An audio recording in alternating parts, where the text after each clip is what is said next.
Olá! Hoje a gente vai mergulhar numas ideias bem interessantes sobre paz, filosofia.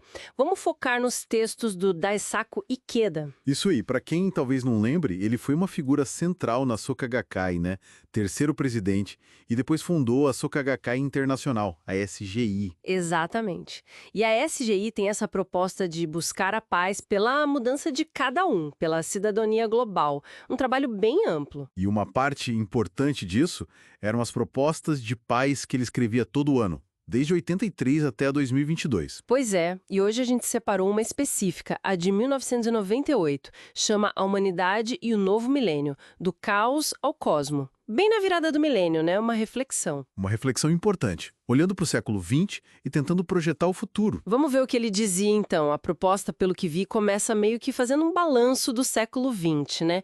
Com um tom um pouco pesado. Sim, sim, ele fala das decepções, né? Das ideologias extremas, dos conflitos, do estrago no meio ambiente, daquela distância enorme entre ricos e pobres. Uma sensação, assim, de angústia mesmo. Um sentimento de potencial perdido, talvez. Exato. E para sair disso, para pensar em como avançar, ele sugere algo interessante. Repensar nossa ideia de tempo. Tempo. Como assim? Ele cita um filósofo, Nikolai Berdyaev, que falava em 3 tipos de tempo. Tem o tempo cósmico, que é o do relógio, normal. Ok. O tempo histórico, que a gente usa para marcar épocas, tipo século XX. E o tempo existencial? Esse é o ponto-chave aqui. Tempo existencial. O que seria isso? Não é algo que você mede em minutos ou horas, sabe? A medida é a intensidade da experiência. Aqueles momentos de alegria profunda, ou de angústia, ou de pura criação. Ah, tipo aqueles momentos que marcam a gente pra sempre. Isso. Berdyaev dizia que é um tempo meio supratemporal que está sempre no presente. Um instante desses pode ter mais peso, mais significado do que, sei lá, anos de rotina. Ikeda conecta isso com o tempo vital no budismo. Tempo vital, que seria? Aquele que a gente acessa quando a gente rompe a inércia, sabe? Quando algo realmente acontece dentro da gente. Isso me lembra uma ideia forte do budismo de Nichiren sobre causa e efeito. Exatamente. O Inga-guji, causa e efeito simultâneos. A ideia central é que a nossa causa interna, a nossa decisão, a nossa determinação, agora, neste instante, é isso que cria o futuro. Nossa, que poderoso isso. O presente como ponto de decisão fundamental. É, o presente é o eixo de tudo. Não é só uma passagem entre passado e futuro, é onde a mágica acontece, digamos assim. E parece que o Ikeda não fica só na filosofia, ele conecta isso com a história também, né? Sim, ele traz o historiador Arnold Toynbee para a conversa. O Toynbee tinha uma visão bem peculiar da história. Ah, é? Qual? Ele achava que o que realmente molda a história não são os eventos que saem no jornal todo dia, sabe? Mas sim uns movimentos mais profundos e lentos, que correm por baixo da superfície. Movimentos mais profundos? Como assim? Ele até imaginava uns historiadores lá do futuro, tipo ano 3000, 4000, olhando para a nossa época. E ele achava que esses historiadores veriam a unificação da humanidade e o papel da religião como os eventos mais significativos. Uau! Não as guerras, as crises econômicas? Pois é, essas coisas seriam secundárias nessa visão de longuíssimo prazo. É uma perspectiva, assim, imensa. Fascinante pensar nisso.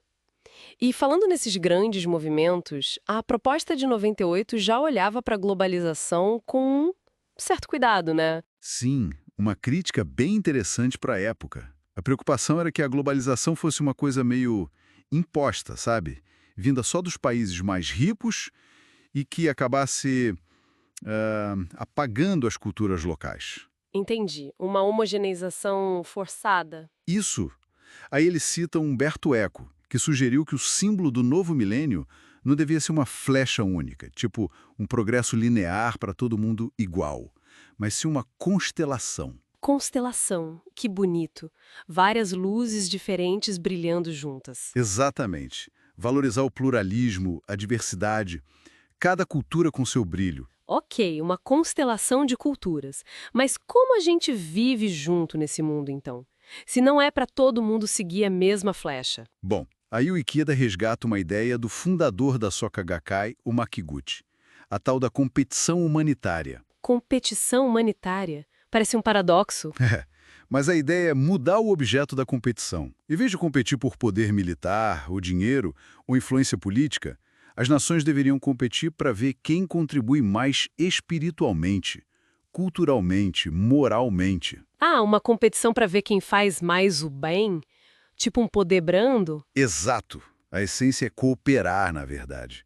Aquela lógica budista de que fazer o bem aos outros cria também a nossa fortuna. Mudar a natureza da competição, de destrutiva para construtiva. Isso é bem radical. E imagino que isso precise de uma mudança interna nas pessoas, né? Não só nos governos. Com certeza. É aí que entra a figura do Bodhisattva no budismo. O Bodhisattva, aquele que busca a iluminação não só para si, mas para ajudar os outros? Isso é o altruísmo em ação. Aquela dedicação que brota de dentro, espontânea, para aliviar o sofrimento alheio. Essa compaixão, essa motivação interna, seria a verdadeira base para construir uma cultura de direitos humanos. Então não basta ter a lei. Tem que ter a atitude, a compaixão por trás. Superar essa divisão eu contra os outros. Exatamente. A lei é fundamental, claro, mas a transformação real vem dessa conexão humana mais profunda. E além dessas ideias mais filosóficas, a proposta também tinha coisas concretas, né? Pedidos de ação. Sim, claro. Ele falava muito da urgência do fim da era nuclear, por exemplo, e de fortalecer a sociedade civil global, o papel das ONGs, da responsabilidade de cada pessoa. A ideia de que não são só os líderes que mudam o mundo. Isso, que os cidadãos comuns são os verdadeiros protagonistas da história. Que a gente tem o poder de impulsionar mudanças, como foi visto em várias campanhas, tipo a das minas terrestres que ele cita. A responsabilidade é nossa, de cada um. Então, para a gente amarrar aqui, a grande mensagem dessa proposta de 98 parece ser: não fica só na superfície das notícias, das crises, olha para as correntes mais profundas. Isso. E foca no poder que a gente tem agora, no presente, na nossa decisão interna, na nossa determinação. E agir a partir daí, com uma visão mais ampla, mais humana, pensando nessa constelação de culturas. Exato. E fica aquela pergunta no ar, né? Inspirada um pouco por Ikeda e Toynbee. Será que esses nossos esforços de hoje, individuais, coletivos, baseados numa esperança, num senso de conexão global, será que eles podem mesmo estar plantando as sementes de uma civilização diferente, mais pacífica? Será que a gente está, talvez sem perceber direito, vivendo um desses movimentos profundos que o Toynbee falava? Uma pergunta e tanto para a gente pensar, né? Qual o nosso papel nisso tudo? Exatamente. Fica a reflexão.